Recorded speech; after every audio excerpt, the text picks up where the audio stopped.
Putin doubles army recruitment bonus as war losses mount. President Vladimir Putin instructed officials to increase a premium for those wanting to join Russia's conflict in Ukraine, indicating that the military is straining to recruit. Wednesday's presidential directive gives new army recruits 400,000 rubles, about $4,600, till the end of the year. Putin also requested that regional governments duplicate the federal government's 195,000 ruble payment. President hikes new recruit pay to 400,000 rubles.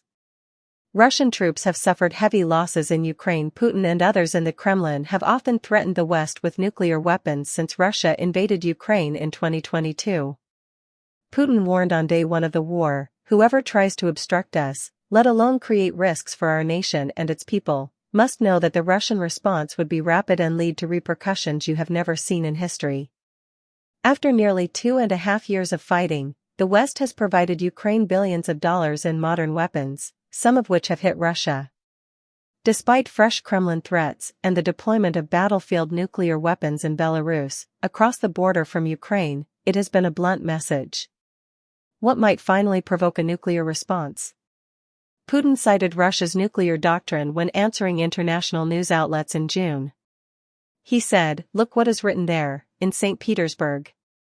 If someone threatens our sovereignty and territorial integrity, we can employ any means." Now that Russian hawks want him to reduce the nuclear weapons threshold, Putin says he may adjust the doctrine to reflect the changing global scenario. Russia's nuclear doctrine? In 2020, Putin signed the Basic Principles of State Policy on Nuclear Deterrence, which describes when Russia could use its world-leading nuclear arsenal. It calls nuclear weapons a method of deterrence and an extreme and coercive measure. It says Russia takes all necessary efforts to lower the nuclear danger and prevent aggravation of interstate relations that could provoke armed conflicts, including nuclear ones. Nuclear deterrence will show a potential opponent that reprisal is inevitable if they attack the Russian Federation and/or its allies, according to the text. What will nuclear weapons trigger? The doctrine states that Russia could use them in response to the use of nuclear and other types of weapons of mass destruction against it and/or its allies, as well as in the event of conventional warfare against the Russian Federation when the very existence of the state is in jeopardy. It allows nuclear weapons use in these situations. If reliable evidence indicates ballistic missile launches against Russia or its allies. The use of nuclear or other WMDs against Russia or its allies. If conventional warfare threatens Russia's existence. Attacks on crucial Russian government or military facilities might weaken its nuclear strike capabilities. Has any attack approached this threshold? Washington has permitted Kyiv to employ longer-range U.S. weaponry to hit Russian territory near Kharkiv as Russia assaulted northeastern Ukraine.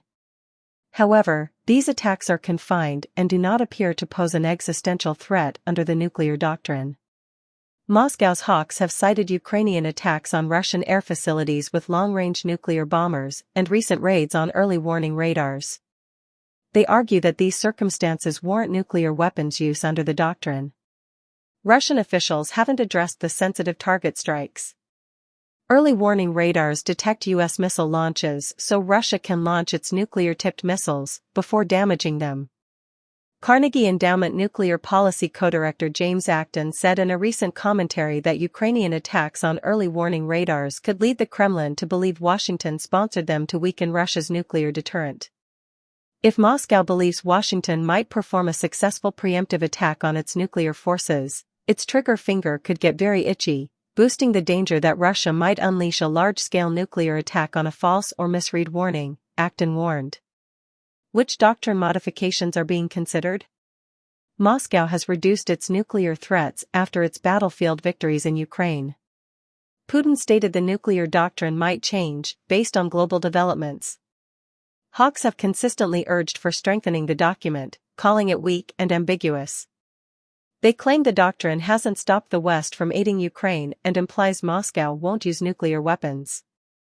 Dmitry Trainin, a foreign affairs expert at the state-funded Moscow think tank Institute of World Economy and International Relations, advises changing it to say Russia might strike first with nuclear weapons when the vital national interests are at stake, like in Ukraine.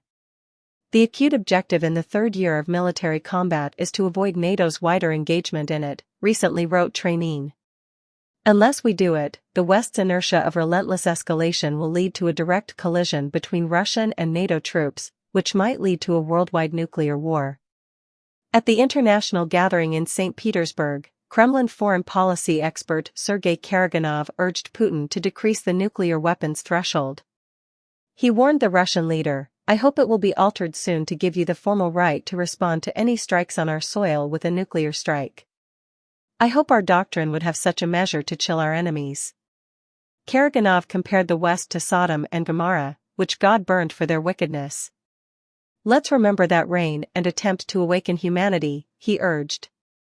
Putin cautiously said he sees no threats that necessitate nuclear weapons use, but he may change the stance.